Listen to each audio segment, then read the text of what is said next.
Hello, and welcome to And Then We Fought a Dragon. And then we fought a dragon. I'm Becky, I'm Desiree. and welcome back to this episode of our podcast. Today we're gonna chat a little more about Campaign 1, and just as a refresher for who the heck is in Campaign 1, it's my character Kaylin, who is a ranger, and then we have Quinn, who is a fighter, Selwen, who is a cleric, Ava, who is a druid, and Kyrian, who is a rogue. And I'm going to pass it over to Des right off the hop. She's going to give us a bit of a recap on what happened last session, and then I will let y'all know what happened this session, and we'll chat about it a little. Have some fun. So, go ahead. Good. Thank you for the refresher. Despite these characters being a weekly part of my life, sometimes I just a little bit forget what their names are. So, It's easy to do. And anyone who's listening, they might not remember as well. But let's check in on what happened last week. So, we discovered that Selwyn's mom is essentially a glorified plastic surgeon. Yeah. We went to the prison to visit her, and there was my notes don't really depict it well enough, but there was a discovery of an experiment situation, potential experiment situation. Yeah. Prisoner 61, in the pocket, which was my favorite. I just really liked that element. I liked that little trick that you... It's cool. that you could do. And then there was some runes in a shed. So that's essentially what happened. There was kind of a lot of info collected. Yeah. And now we're on, I'm assuming, to some exciting stuff. This was quite the session. There was a few mind-blowing moments that I'm excited to share with you. I'm excited as well. It feels like it's been such a short time since last session. It does. Yep. Well, we started off where we left, in the pocket, which was my rope trick spell. The rest of the party insisted on saying they were inside the rope, which is not how it works, but they liked the idea of being inside the rope. So there we go. The rope trick allows me to create an interdimensional pocket that we can hide in invisibly. And while we'd been in there, you may remember from last session, Ava and Kyrian had sent their familiars out to the garden shed that you mentioned. And so we were kind of still in the pocket, debating how we wanted to move forward.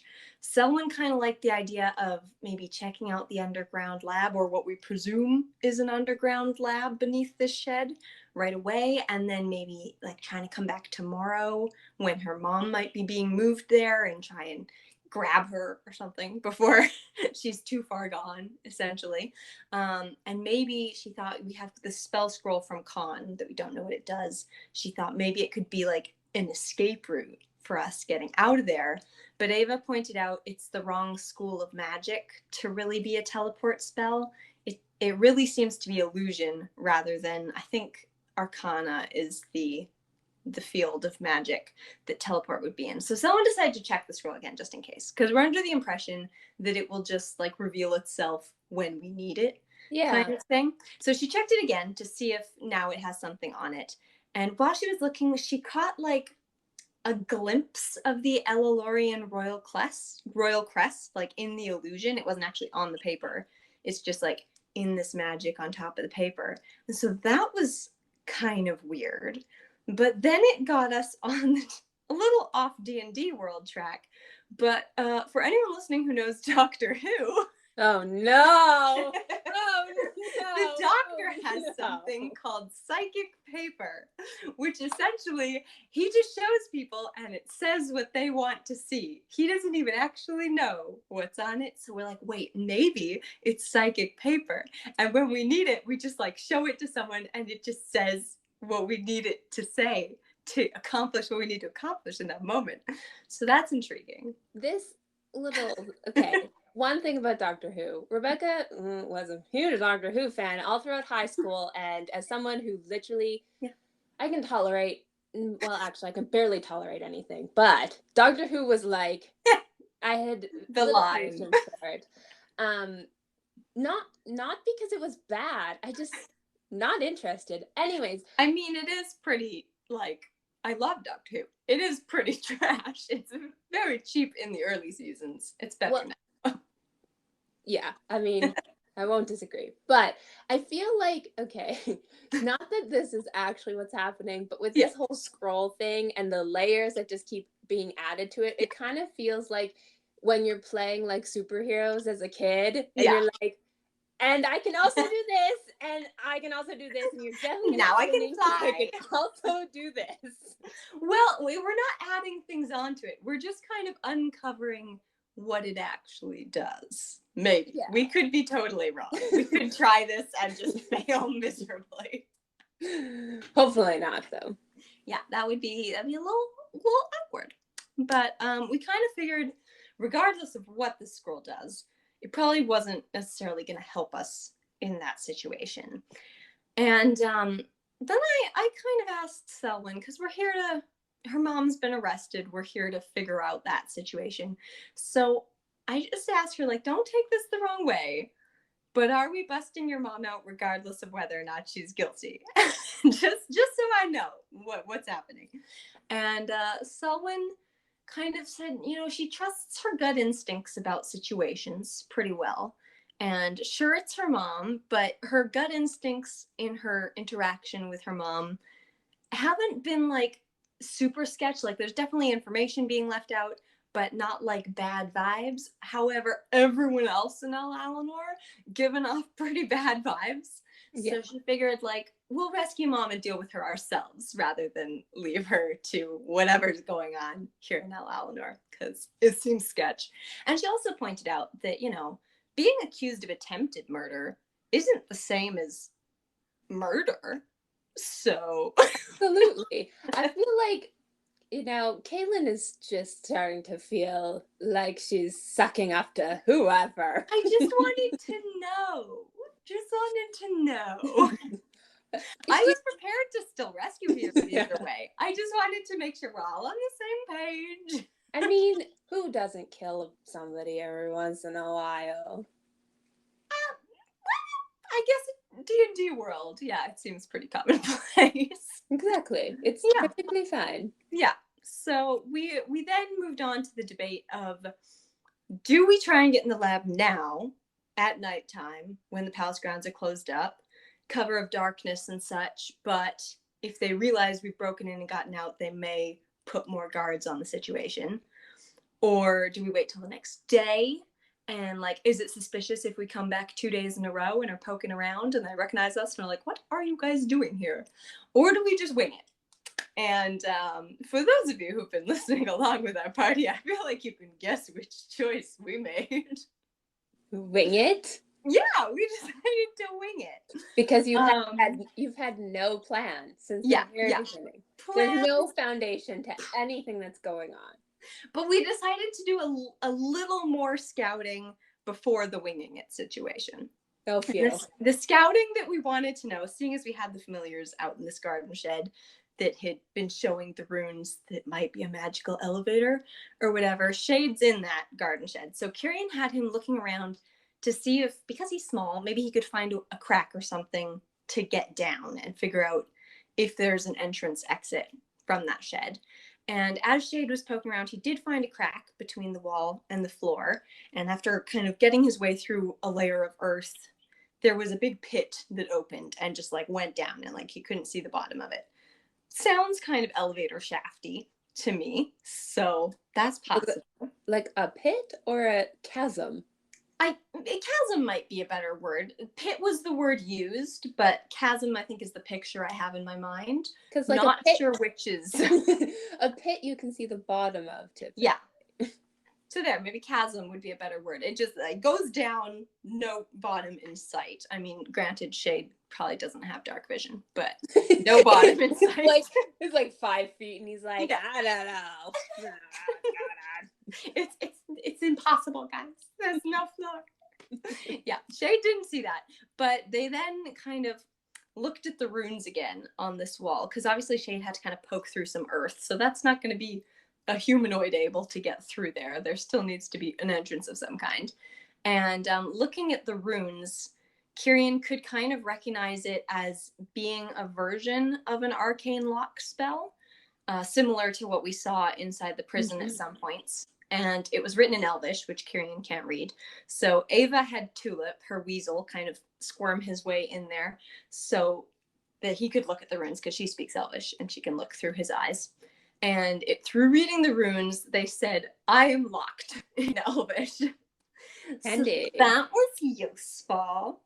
But we think we might be able to break this lock with like maybe a dispel magic spell, or apparently for magic locks you can kind of change the runes a little bit so that they no longer form the lock spell. So basically like adding "not, I am not locked" kind of thing, and twisting it a little bit.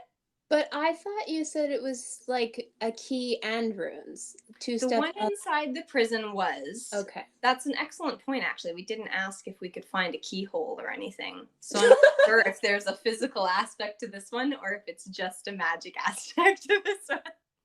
We were just doing some nighttime scouting from our pocket, okay? I have no clue. I don't know. You should have been there. You could have helped us, man.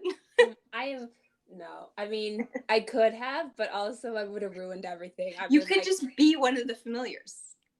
Literally, that's probably the best I can do. I'm way too, like, everything has to be logical in my mind. I'd be like, this is stupid. It doesn't make sense. Come on, everybody, get it together. Well, now we'll know, you know. And by stupid, I don't mean bad. I just mean, like, I'm not understanding. Yeah, it's not logical. But anywho, we think we might be able to break the lock, which would be great. And even if there is a physical aspect, like that's Kyrian's area of expertise. Like he can break the physical aspect. It's the magical aspect that's a little trickier to break in through. So we decided our plan, quote unquote, is to try and grab Selwen's mom after her trial while she's being taken to this lab. We could just like take out the guards, grab her. Selwen has a dimension door spell, which lets her like grab someone, cast the spell, and just like disappear and reappear somewhere else. So she could grab her mom and then disappear kind of thing. Like we've got some options here. So that's our plan. We're going to go to the trial tomorrow night in game and try and stalk her kind of thing. So we snuck out of our little pocket, out of our rope, went back to the church where we had rooms for the night, fell asleep, whatnot. In the morning, Tanil, the priestess of the church, who was one of Selwen's old friends, wakes Selwen early in the morning with some news, and Selwen then urgently wakes the rest of us, and the trial has been moved ahead. Apparently something happened in the prison yesterday. What?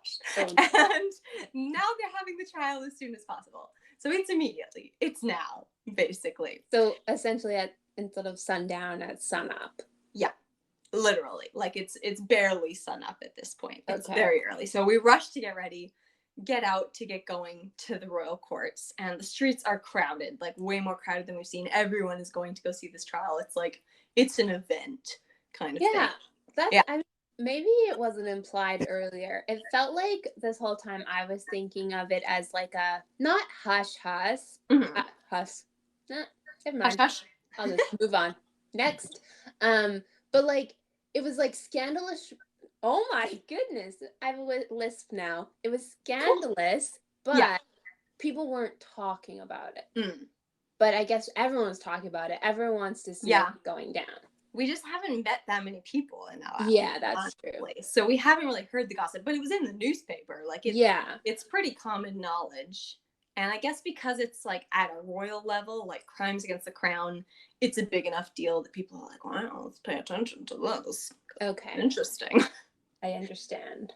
So we move with the crowds to the royal court, which is on the palace grounds again. So back where we were, kind of general area yesterday. And Selwen did her disguised self again, so she doesn't look as obviously her mother's daughter, because that might be bad in the crowds. Who knows? Yeah. And as we entered, it's kind of like big traditional old-fashioned courtroom kind of thing, like almost pew-like benches at the bottom. Up on a second level in the back, there's like a box, like a royal box kind of area where it could be presumed the king and queen will sit. And so we decide to split up a little bit just so we don't look like a big old clump of strangers. So Selwen and Quinn sit off on one side, and Ava and Kirian and I sit a little bit over inside of each other, but not together. And the trial, Calthea versus the Crown, begins. And Calthea enters from the side with her hands bound, some kind of magic handcuffs, basically, surrounded by guards in like a red accented armor. And there's a fairly well-dressed elven man who's kind of whispering, speaking with her, probably presumably a lawyer type person. And then the king and queen enter and sit in the box as assumed. A judge enters, takes their place on a podium in the front, but the judge is very clearly like taking cues from the king or queen. Like the judge is not the ruler of this domain. He's answering to the royals, which is a little telling, I suppose. It's definitely a biased situation. Yeah. And then the trial begins. The prosecution kind of outlines the charges against Calthea. The story that they're going with is that she stormed into the queen's quarters late one night, attempted to stab her, and then fled. And that they kind of never saw her again. Like that's when she fled the city, kind of thing. And there's gasps from the audience around the courtroom. Oh my goodness, what a terrifying thing, kind of thing. And then Calthea's lawyer gets up, and he's very bumbling. He's not well-spoken. He's not providing really any defense at all. Like, it's not an inadequate defense. It's just no defense. And he pleads guilty on her behalf. And notably, there doesn't seem to be, like, in D&D, there's a spell called Zone of Truth, in which, in a certain area, you can only speak the truth, understandably. And there doesn't seem to be one being used, which one would think would be, you know, a good spell to have in a courtroom situation so that you're getting the truth. Yeah, a little bit. There's not one. So, there's something not being said. Yeah, it feels like there's some unreliable statements being given, perhaps. And the judge is kind of, I guess, trying to draw it out a little bit. Like, there's a crowd here. Let's give them something. Does anyone want to call any witnesses? Like, do you want to do any questioning? Anything?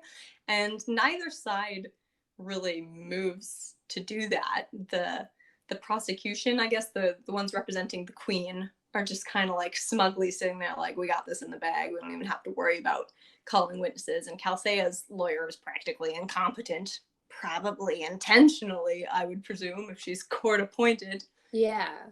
And then Ava and Kirian start having this whispered conversation with each other. And suddenly Kirian stands up, points at the queen, and using thaumaturgy, it's a spell I can't pronounce, thaumaturgy, it makes his voice really loud and booming, and like he can throw his voice kind of thing. And he just points at the queen and says, "You need to tell your story." And then points at the prosecution and goes, "And you're a bitch." And chaos just begins erupting. Ava magically snuffs all of the torches in the room, and it starts going dark, and people are like, "What is happening?" And Selwen, seeing all this kind of happen, quickly casts a Zone of Truth up on the queen, because if the queen is going to speak, she wants her to have to be saying true things. But the queen resists it, because the queen's probably a pretty powerful spellcaster. And now Kirian is like calling the queen's leadership into question. And the crowd is like, what does he know that we don't know? What's going on? And the queen just like looks down at Kirian kind of glaringly and is like asking, who is the stranger in court who like dares to speak to her like this? And Kirian says he's someone with common sense and attempts to cast darkness on the royal box, which the king then dispels just with a snap of his finger. And now the king is calling out Kirian for like making a scene and accusing the queen in this way, and kind of addresses the judge then like, let's get this over with, pass your sentence, what's going on here, control your court kind of situation. And the judge begins stuttering and attempting to begin passing the sentence when suddenly there's a massive boom from outside. And everyone is like, whoa, what was that? And there's darkness appearing at the windows and like lightning starting to crack outside. And the wind is howling and lightning hits one of the windows and it shatters everywhere, and a shadowy figure appears at the window and is like hovering and begins entering. And it's an elven man with short pastel pink hair and blood red eyes with like wounds that are bleeding. He's in tattered clothes, and he enters and flies up to the royal box, and a great sword materializes in his hand, and he stabs the king and beheads the queen. How you doing? How you doing? It just, everything happened so quick. Right? None of us were talking at this point. We were just like, I'm so confused. I mean, I'm not confused because everything's pretty straightforward, except also nothing makes sense. Well, we were all confused, so be comforted in that. But yeah, he kills both the king and the queen, and then announces kind of to everybody, this is only the beginning. And he grabs the king's crown, puts it on his own head, grabs the queen's robe, ties it around his shoulders, and begins kind of like coming down from this balcony area.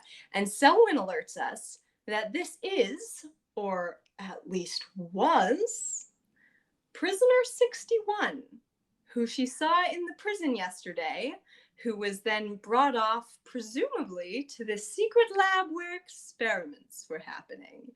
And now bad things are happening. Chaos erupts, people are screaming, stampeding to get out, and he, prisoner 61, appears in front of the judge and just stabs the judge now. And so, like, everybody's, who's next, essentially, is the situation going on. And so we rolled initiative, because this seems like a combat kind of situation.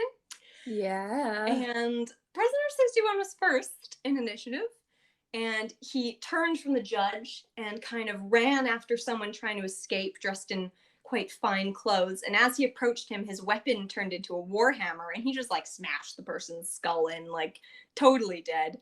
And Kyrian bolts up to Calthea, because we're like, okay, we need to all get out of this situation. So he breaks the physical aspect of her handcuffs, but again, there's a magical aspect, so she's still technically bound. And I just ran up to Selwyn and Quinn, because I'm like, I don't know whose side this guy is on. Are we fighting this guy? Are we fighting with this guy? Yeah. You know what? This is literally the church scene in Kingsman. It kind of is. In like the best way possible. We love Kingsman, by the way. Mainly the first one, but yeah. That's a great picture to have in your mind. Yeah, like the chaos of that scene. Not the intention or what happened, but the chaos aspects. It feels, because as far as we love Kingsman, I don't remember anything. As far as I know, there was a point where it was like, obviously there was good guys, bad guys, but there was a little bit of hesitancy and chaos where it was like, who exactly is this and that. Anyways, it feels like this, at least I can visualize. Yes. In place of. Okay, continue. Yeah. That is the chaos of the elven attendees fleeing. And I held my action, which is something you can do in D&D. You have full rounds of initiative where everybody takes a turn. And if your turn, you want to wait for someone else to do something before you take your turn, you can hold your action and just specify like a trigger point for when your action will happen. Okay. So my trigger point was basically until we know what side this guy is on. Like if he's being aggressive towards us, if he's asking us to join him in fighting these elves, like until it's a little more clear, I'm holding. And then as soon as that becomes clear, it's now my turn again to finish what I had. Okay. And Quinn decided to also hold, because again, none of us know what's going on. We don't want to like screw it up even more, basically, by attacking the wrong person, because that could go real south real fast. And by now, Calthea had gotten up to us and asked Selwyn if she has her spell book, which Selwyn had brought with her from the house when we were in Ferris. So Selwyn gives her spell book, and Calthea starts flipping through, looking for a specific spell. And Ava was able to get rid of the magic of her handcuffs, so now her hands are free, and she begins casting this spell. And we have a full cycle of initiative before her spell comes to fruition and is actually cast. Okay. So Selwyn puts up a magical shield to protect her mom and let her finish casting the spell, and then pulls out this gray bag that she carries. and pulls something fuzzy out of it and just like throws it forward, and it morphs into a dire wolf. She has what's called a magic bag of tricks that you just create a mystery creature. It's a roll of a dice. So this dire wolf is now on our side, which is great because he's big and aggressive. So this dire wolf is between us and prisoner 61, which he notices and is like, oh, what a good friend I seem to have acquired, and now begins approaching the dog and thus us. And his weapon turns into a crossbow, and he just like shoots an elf trying to get out of the window, kills another finely dressed elf trying to escape. And so by now we're all together. Kirian's joined. We're in a new round of initiative, but Quinn and I are still holding because it's still not really clear what's going on. And Calthea's spell finishes casting, which prisoner 61 notices because there's a visible show that it's taking effect. And as he grins at us, he says, just one more to escape. And noticing Calthea, he looks at her and says, I recognize you, don't I? And she recognizes him, but is like expresses this, what is going on? What happened to you? Kind of thing. And he wants her to join him. He's like, look what we can do. We could like cleanse Eleanor. We could cleanse the whole world. And she's like, I don't think I want to do that. And she shoves us onto this teleportation spell she has created on the floor. And as she shoves us into it, she charges at him, and the spell goes into effect. And once again, we are weightless, floating in nothingness, and then jerked back into ourselves, and we're on green grass, and there's some trees nearby. And we get this like weird sense that we've been here before. It seems kind of familiar, like the grass is too green and the colors are too vibrant, and the fountain overhead is too picturesque. And it kind of clicks, and we realize we're in the Feywild. And that's where we left off the episode or the session this week. But, okay. Yep. When were you there before? We were at a Feywild gate, which is where we saw the baby dragons. So the Feywild gate, it kind of bleeds back and forth. So it had that same like excessive vibrancy of color. Right, okay. Picturesqueness that seemed kind of otherworldly.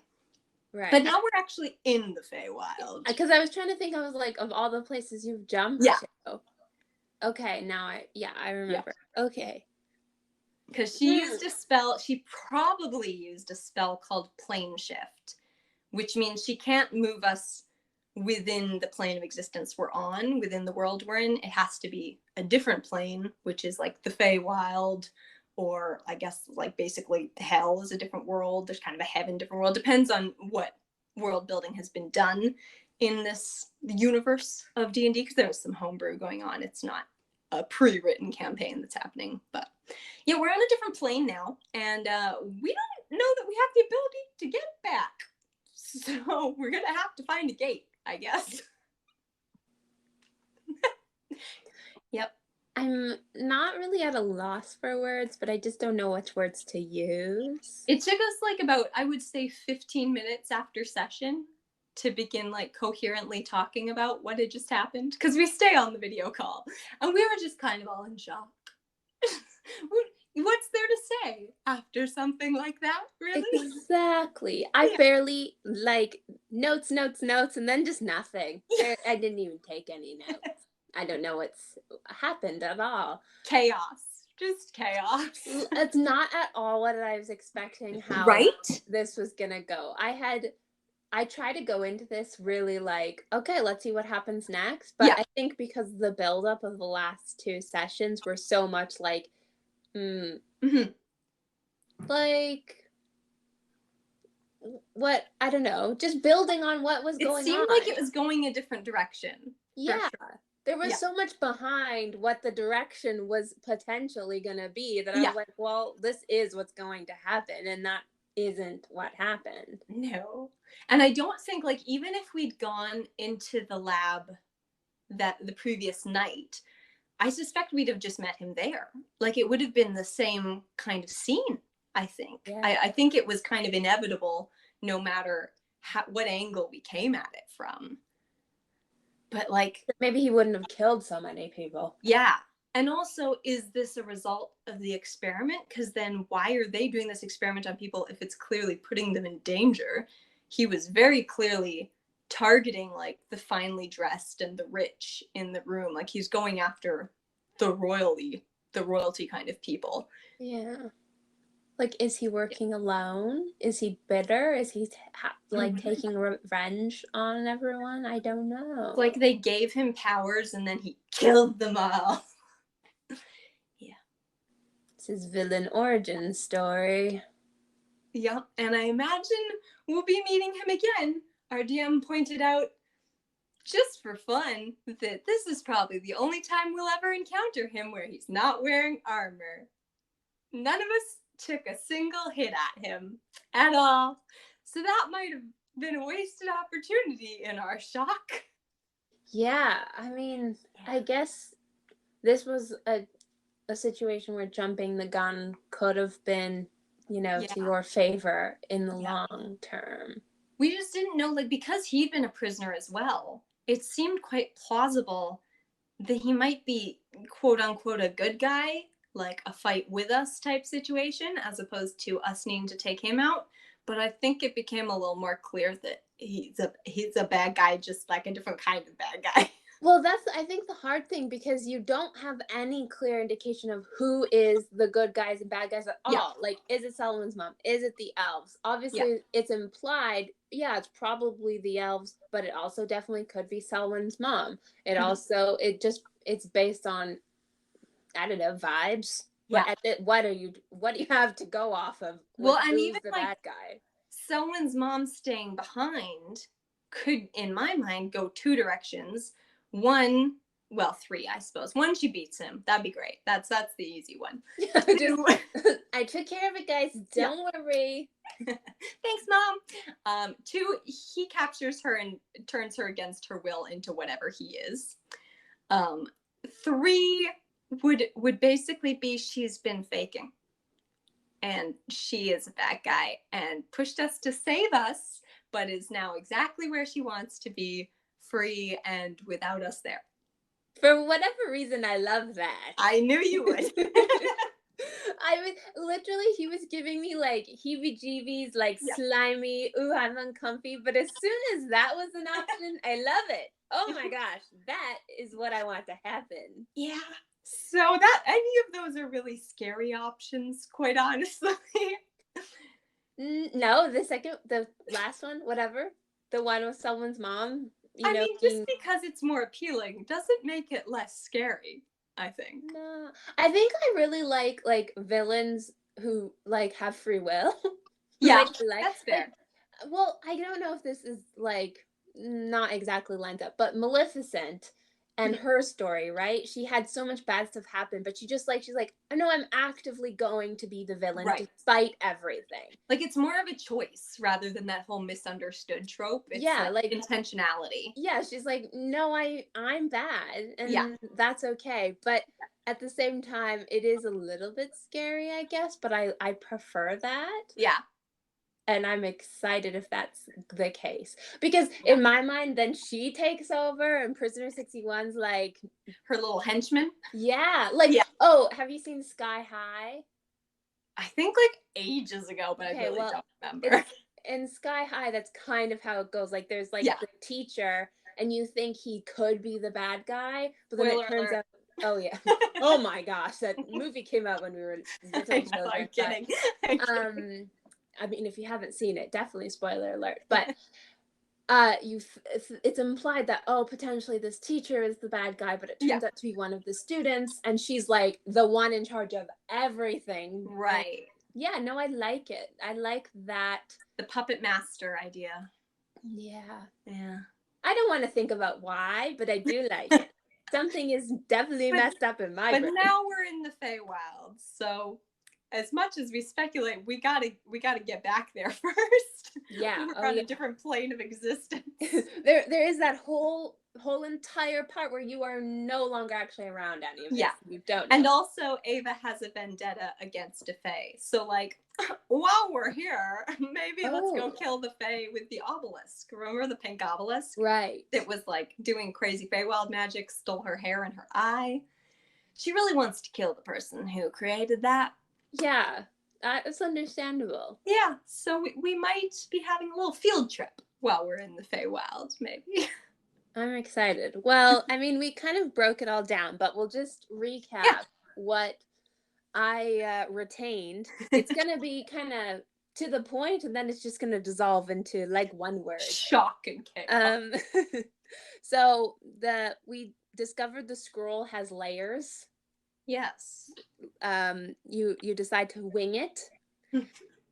You discover a chasm, as I will call it. Might not actually. I feel like that's appropriate. But Yeah. a chasm. The lock.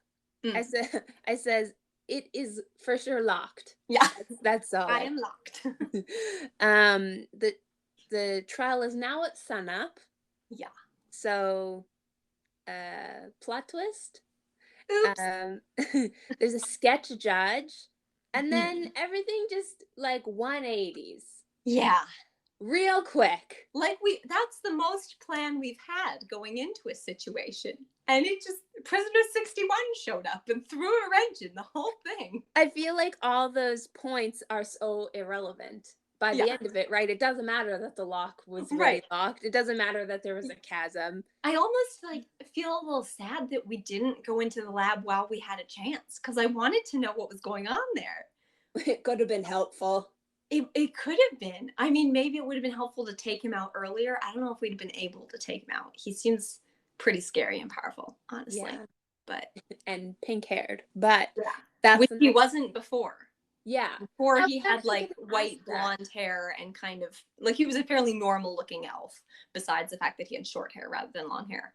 So he's very clearly still him, but now with this like pink tinged hair and the blood red eyes and various injuries.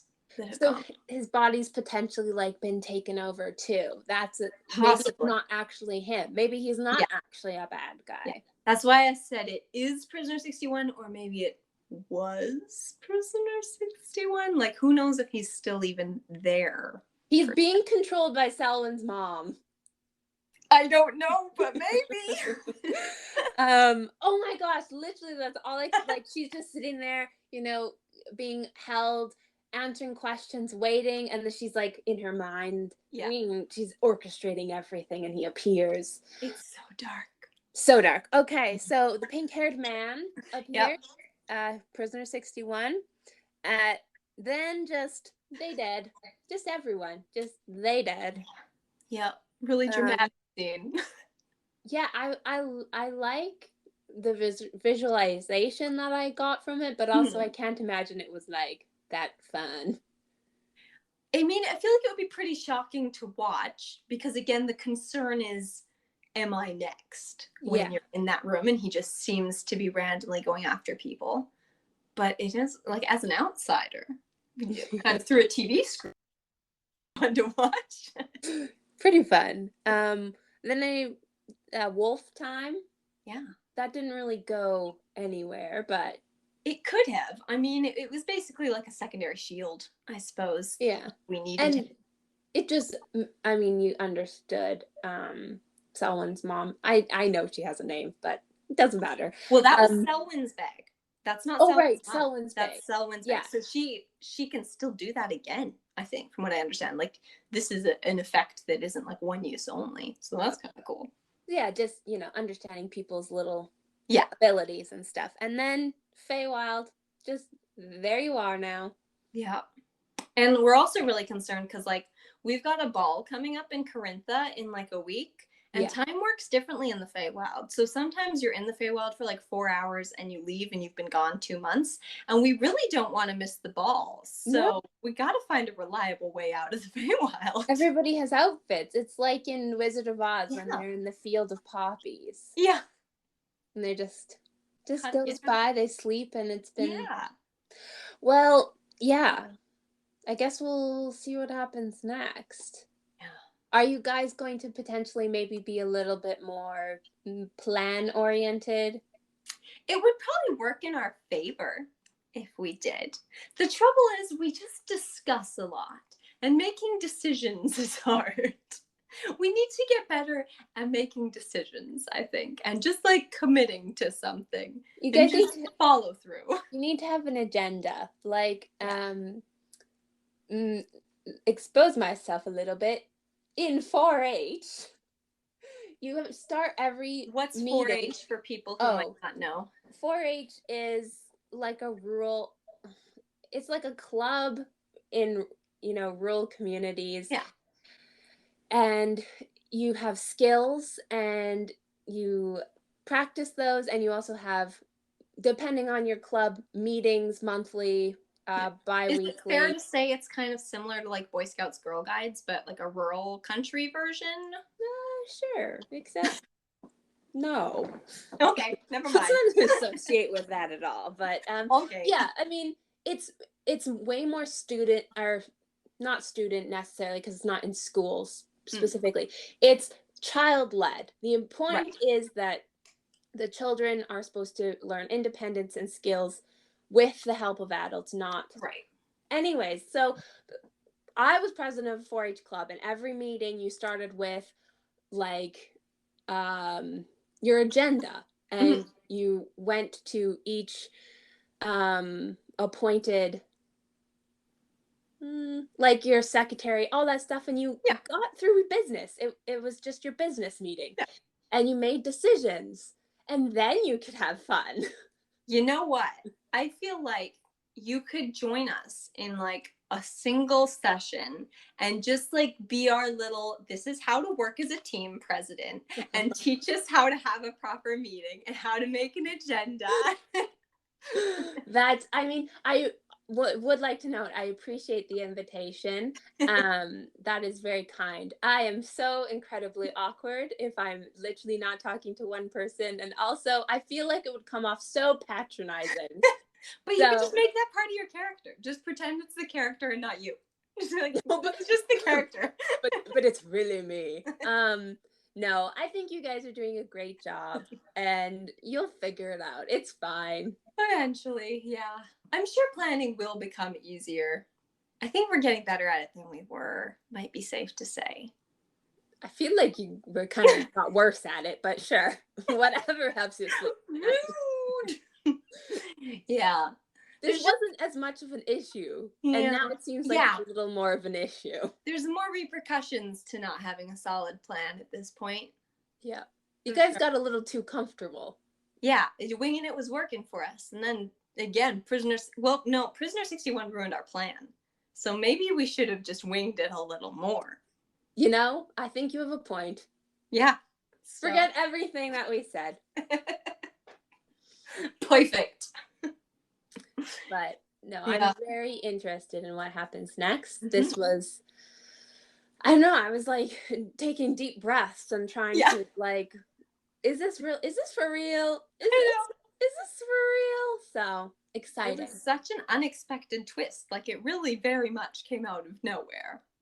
I was at first assuming like because he's been carried off to their lab for their experiment, they've created a super soldier who's now gonna like come kill Calthea and kill us. But then it went a whole different direction and he killed the king and queen. And then I didn't know what was going on anymore. Yeah. So we got to figure that out. Yep.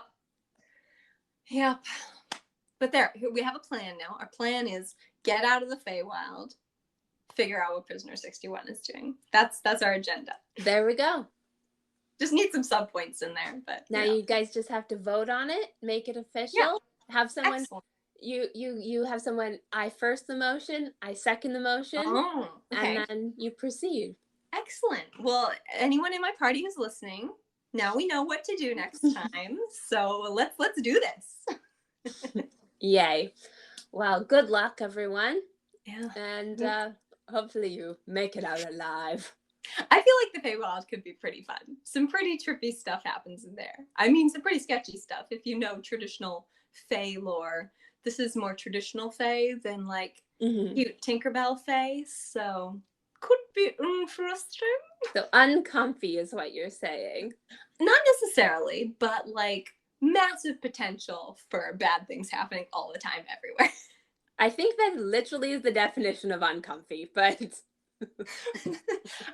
yeah, possibly. We won't tie sign any contracts. I've heard that's a bad thing to do.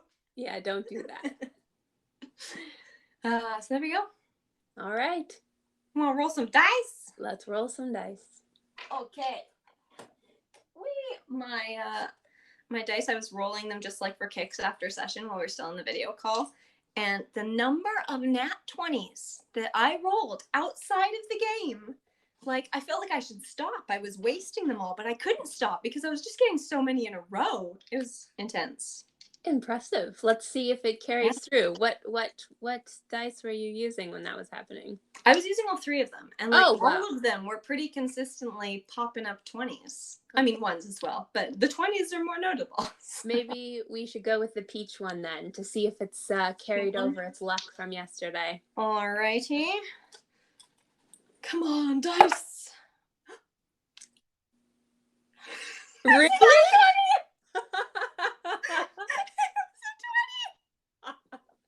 Yay! The Feywild has done it for us. That's crazy. I literally thought it was going to be like a 1 or a 2. Right? I want to like frame this now. Never roll this dice ever again.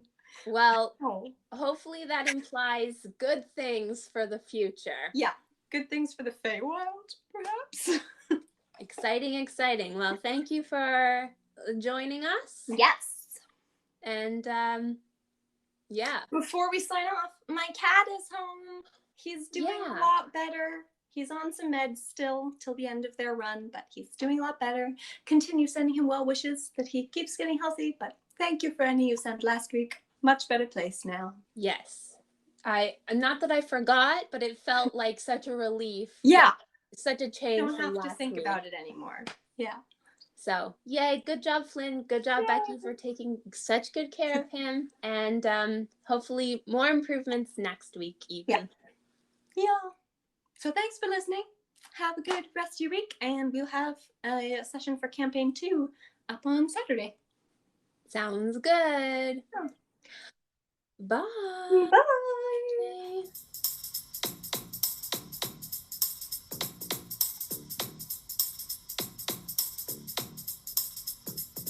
Now this is a story all about how my D&D parties came about. And I'd like to take a minute, just sit right there, and I'll tell you this week's adventure of a Bard and Ranger.